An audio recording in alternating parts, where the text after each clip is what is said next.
You ever think about how much you drive to school, to the store, to work, for work? For anyone undocumented living in Idaho, it's a thought which is more of a worry. But lawmakers are hoping to put an end to that by putting forward a bill to give them driving privileges. Some argue it's giving too much. It's been a showpiece for the City of Trees for more than a century, and its original conceptions are even older, which explains why they're going to the Idaho Historical Society. But so is some other cool old stuff. Idaho is known for a lot of things, beside potatoes. We have the state flower, which is the syringa. The star garnet is our state gem, and now we might have another state symbol that is also old and found in the ground. Illegal immigration and secure borders have been the rallying cry for conservatives for a while, but that cry has reached a crescendo over the last couple of years, which has made some people turn their focus to undocumented workers and what they can and can't do legally in Idaho. And since 2020, Idaho has considered loosening those rules when it comes to driving privileges. Advocates say creating this program will serve as a major tool for the undocumented population in Idaho, who contribute in our communities every single day. Joe Paris, following that and a few other items at the State House for us. And Joe, on the restricted driver's licenses, do undocumented workers simply just not have an option right now to drive legally? Yeah, that's correct. And because of that, there are concerns about undocumented workers driving without insurance, without proper training, and fears that they could get pulled over without a license, and that situation could quickly destroy their entire family life. So Senate Bill 1081 creates a restricted driver's license program that allows undocumented workers to get a driver's license that is unique to that classification. The arguments from supporters: creating the program will make roads safer by making sure undocumented drivers are up on rules of the road and whatnot, but it also makes sure that they can get insurance. Now, legislation spells this out. The restricted driver's license would be limited to driving purposes only. It would have a distinguishable appearance and specific words of limitation on it to make sure that the card is not used for voting, to buy firearms, or to exercise any other rights or privileges that are reserved to American citizens. Again, this is an effort that's been hit hard by advocates since 2020. Previous efforts have failed. Today, the Senate Transportation Committee heard from both sides of the issue. Let's start with supporters who say this will help them and their communities. As a son of immigrants, I can tell you the passage of this legislation would bring hope to the undocumented residents of Idaho. Too many people in our communities drive in fear every day of being pulled over, detained, then deported. I'm talking about the fear of being deported for taking a sick relative to the hospital, or the fear of being deported for taking children to school. Everyone should have the right to access a driver's license, regardless of documentation status.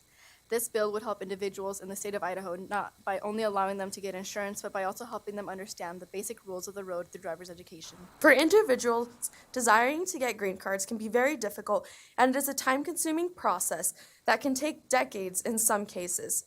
These restricted driver's license gives the opportunity to these residents working on farms and dairies in Idaho a way to be safe and insured while driving on the roads. Lawmakers also heard from organizations and individuals that are against the idea for several different reasons. And like in recent years, with this effort, the Idaho Sheriff's Association has come out against the concept. And law enforcement in general has spoken out about giving people who are not legal citizens legal documents. There's concerns about fraud. We also heard from an Idaho woman who says that the program like this, it can create dangerous issues and allows people already breaking the law to get away with more. She says she lost her son to a driver who was undocumented. I don't believe that this bill here, if approved today, is going to change anything on the roads other than some vehicles could then be insured where the insurance companies would cover them. It doesn't even address all of the CDLs. This doesn't fix that. You still would not be able to get a commercial driver's license. Lawlessness should never be rewarded. These people are here illegally. They have already broken our laws. Handing them a driver's license does not mean that they will suddenly become a law-abiding citizen. They cannot read our signs, they do not respect our laws, and obviously many of them do not value our lives. Most of the farmers and companies pushing for this legislation are million and billion-dollar companies. They can afford to provide transportation for their employees, or better yet, hire legal ones. So after more than an hour of public testimony, lawmakers gave their 2 cents on voting to advance the issue or not. I wish this were a perfect bill. I wish this were a perfect immigration bill, but we can't solve that here. I've heard the word reality a lot here today, and I think that's where we are. The reality is these workers are here, and I think it's our best bet to help them make our roads safer by passing this. I don't think illegal immigration would be a bad deal, would be a big deal if it wasn't for the fact we have employers illegally hiring these people. So I find it difficult to reward bad behavior, especially when I've had so many illegal immigrants come to me, tell me about the hurdles that they've had to pass through, how hard they had to work to get here, to be here legally, and we're just going to start giving privileges away.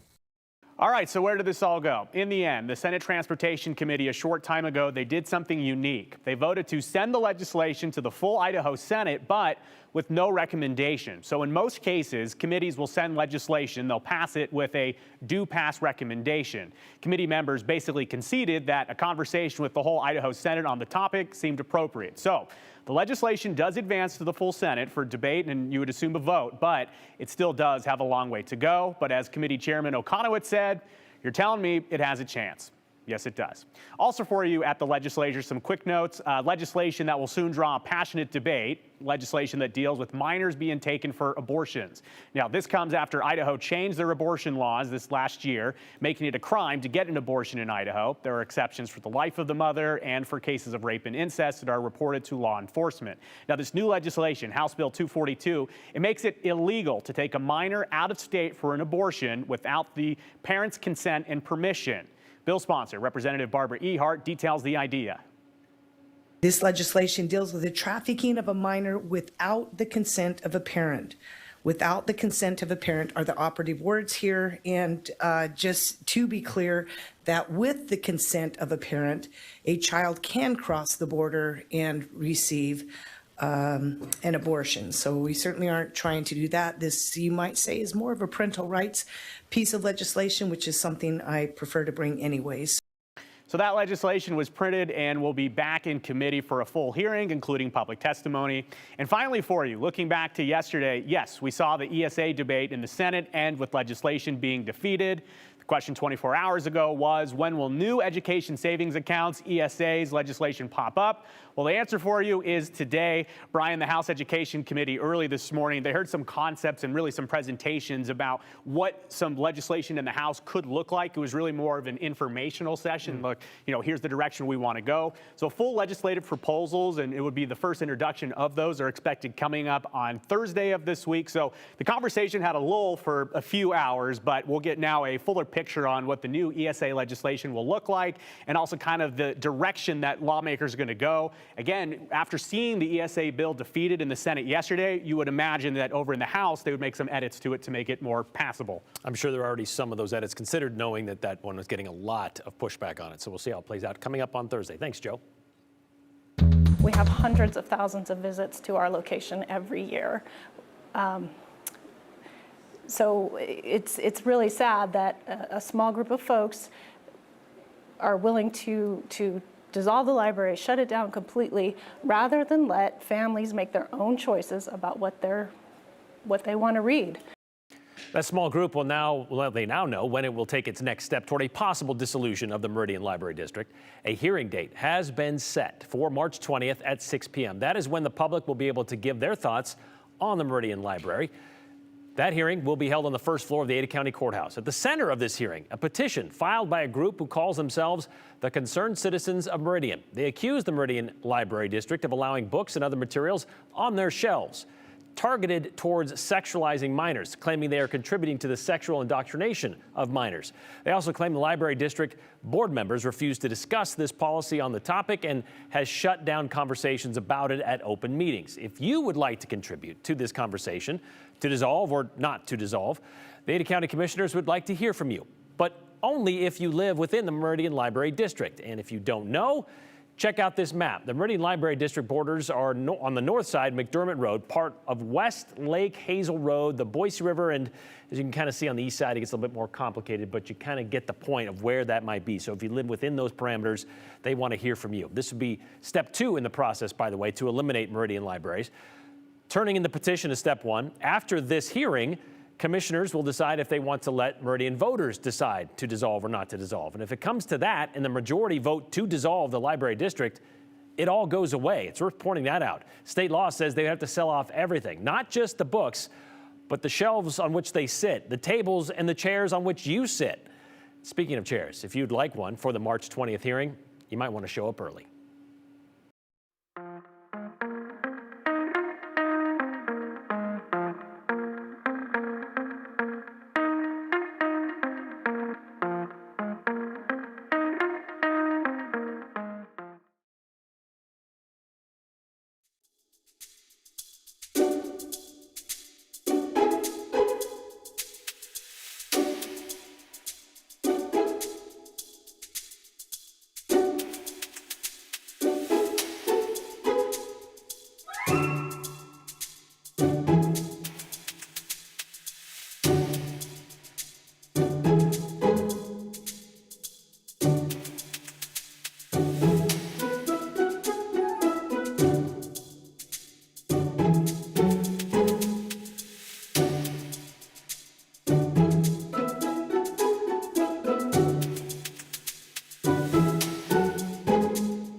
Well, it's been said there's nothing quite like an original. It's true for just about anything, they say. For movies, sequel just isn't quite the same, unless we're talking Star Wars. And for music, the covers often fall short. Well, people over at Hummel Architects, they know this as well, which is why they're donating all of their original drawings of the Idaho State Capitol building directly to the Idaho State Historical Society. Those drawings, by the way, are more than 100 years old. After all this time, it might be hard to let them go, but Hummel says the drawings are now in better hands. Here's Andrew Bartline. Before rolling to center stage today, it was a long time coming. We had a vault in a building that we used to own, and they're just sitting there. Just standing by, ready to be useful. They were accessed heavily for the 2010 restoration of the building. No one really looks at them. Maybe a couple times a year they get taken out. And it's mostly just to be looked at. We can kind of show them off to people. It's part of our portfolio. In total, Hummel Architects have 125 different original pieces detailing the firm's bid and vision for the Idaho State Capitol back in 1905. Just a lot of great projects over the years. Scott Strubar would know. Yeah, we're everywhere. He's been with the firm for decades, taking pride in the gems they've contributed to the gem state. Yeah, so it's definitely keying off of the United States Capitol building. Known as the People's House, it's now time for these to become the People's Drawings. Yeah, let them go a little bit. But we're all there. And more importantly, all here. It's to pass the collection over to the Idaho State Historical Society. These will be preserved in perpetuity by our Idaho State Archives, and that's one of the divisions of the State Historical Society. Those are now available for research once they get to our facility, which will be in about a month. Janet Gallimore is the State Historical Preservation Officer. So they will always be here for the people of Idaho. About 100 drawings, over 100 drawings, are actually ink on linen, which was really a difficult way to draw. You definitely didn't want to screw up, spill ink on them or anything like that. So those drawings are going over, and they have archivists and historians and people that really know how to take care of documents, plus it's in a really safe location, so it just seemed like a logical move. Though admittedly, not an easy one. And I think these are pieces of art, so it took me a while to get there, but I think they're in better hands, and I think, again, having them be a part of the public realm, available to researchers and whoever wants to come see them, is a good thing. is to preserve the collection and keep it all in one place, whether that be for a historian who wants to write a book or just a curious person who wants to learn more. Hummel agrees that these should be publicly available documents, and they will serve a better purpose, as they say, with the Idaho State Historical Society rather than in a cubby or a vault at Hummel. And as they said, Brian, it should take about a month before the Idaho State Historical Society can kind of process all these documents and make them available in their archive. So they're getting them officially today. I think they're fascinating. As somebody who had like an inkling of wanting to be an architect, looking at those drawings that were all done by hand, by the way. Yep. I mean, and 100 or so of those? He said if that was built today, it would be thousands. Yeah. I guess back then it was like a collage. So you do part of it on one side of the paper, and then you do Just part work of your it way up around. there. Yep. He's like, if it was today, it'd be thousands and thousands. So it is very different, but hundreds, still a lot, really cool, and kind of shows you a piece of history in the state. All right, looking forward. Maybe you can get out and check it out in about a month or so. All right, thanks, Andrew.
Let me just tell you that we have a winter weather advisory from 5 o'clock this afternoon, which basically has just begun all the way up to 5 o'clock tomorrow morning, mainly for the chance of snow, slick roads, and gusty winds, okay, which will make some real wind chills around the valley going into this evening. And the same thing for tomorrow morning. Here's the latest satellite. If you take a look at it, you go up here to Baker City, you see it's forming, it's moving up through there. You can see it also forming just to our southwest. And so far, most of that rain and snow has moved into just right along the Ada County, Canyon County line. And then you can see just east of Boise, right along through here. I do think that this is going to start coming together as we move on into the evening. And most of us will likely see some snow showers. Let's go in just a little bit closer.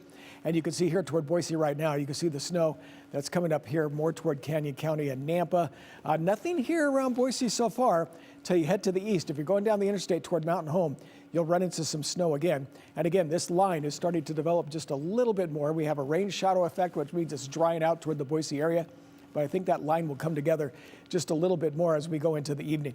So if you look at the interstate, starting down here toward the Twin Falls area, there's already snow coming down on some sections. And then you can see it's west of Boise, and then also west of Boise out toward Ontario with some of those snow showers around the area. Let me back up and let me show you the forecast here for the 7-day forecast for Boise. This snow doesn't last long.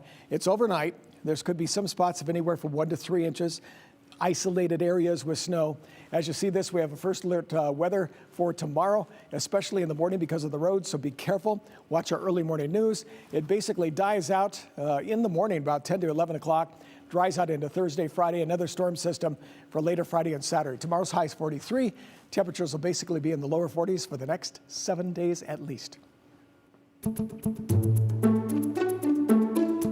So we call Get to Know Idaho, and if you're in the 4th grade or you've spent some time in the 4th grade, you know that's when you learn about Idaho. The geography, the history, the cultures, the state symbols. It's one of the best parts of Mr. Walton's 4th grade class at Yukon Elementary in eastern Idaho. But last year it got a little more exciting. That's when he and a student named Calvin, a 10-year-old who's totally into dinosaurs, came to the conclusion Idaho deserves its own designated dinosaur. So they put together a professional packet of pleas, drawings, and essays asking for the latest in a line of gem state symbols to be a dinosaur. Well, it didn't get any footing last legislative session, but this year, look out. A creature from the Cretaceous period could be part of 4th grade studies for future Idaho students.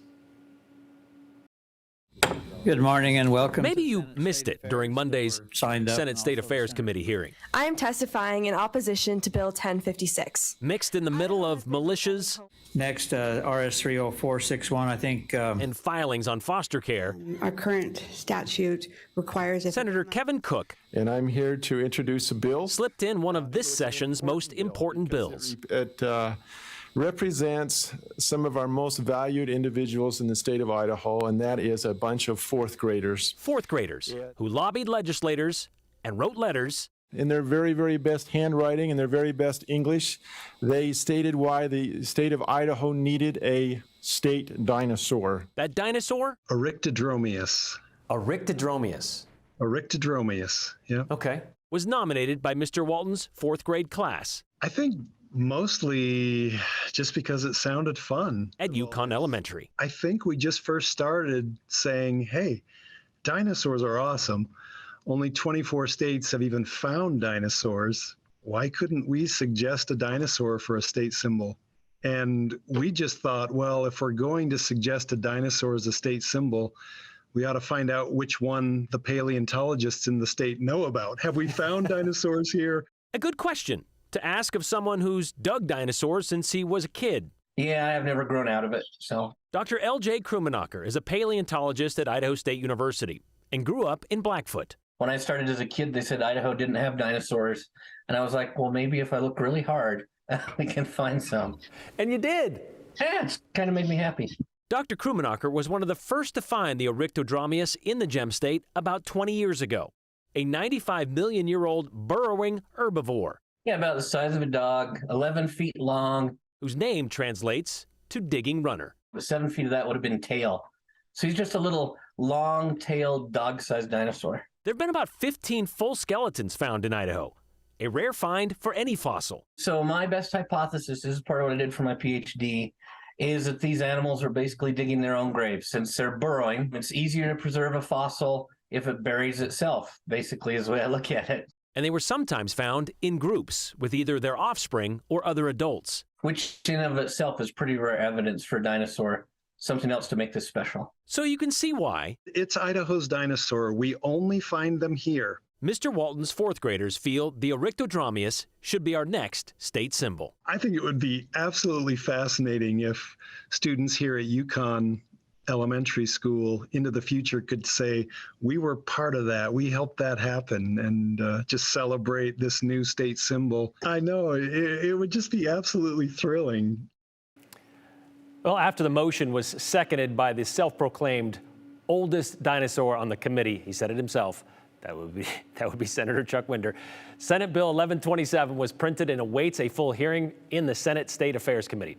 Dr. Krummenacher, says it's about time Idaho has a state dinosaur. Only 14 others do, and it's a great way to get kids excited about science. And as Mr. Walton found out, it's also a great way to teach kids about civics, both of which Senator Cook said is a great example of what our public schools are doing for our kids.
All right, final moments on this Tuesday, the last day of February, by the way. Let's get to your text message. Jack in Boise says, nothing attracts needed professionals like doctors and new businesses like eliminating libraries. A lot of comments today on the library board district, I should say, Meridian Library District, and the threat of it being dissolved by the citizens, concerned citizens of Meridian. Let us dissolve the library for sure. Nobody's ever learned anything from books anyway. We don't got none time for learning here in Idaho. Says Kyle in Boise. If these folks want to shut the library, let them, not the taxpayers, pay for the election. Walt from Hampton. Well, it's actually written in code that, yes, it would be funded by taxpayers because that's how it plays out, but they would not have to pay for that. Your show is called The 208 after Idaho's longtime phone area code. That is correct. Where's the love for 986, Idaho's other area code? Well, we've got a lot of area codes in this market now. A lot of people moving in, bringing cell phones that carry with them their former area code. So we couldn't really nod to everybody, though, could we? So we stuck with the original, the 208. A new haircut and a contact lens, or contact lenses. Did Joe get a girlfriend? Well, he's had a girlfriend. Now he has a fiance. He's got a lot going on with him. Oh, I skipped the last one. I missed it. Anyway, if you're here visiting from Arizona, welcome. We'll see you tomorrow.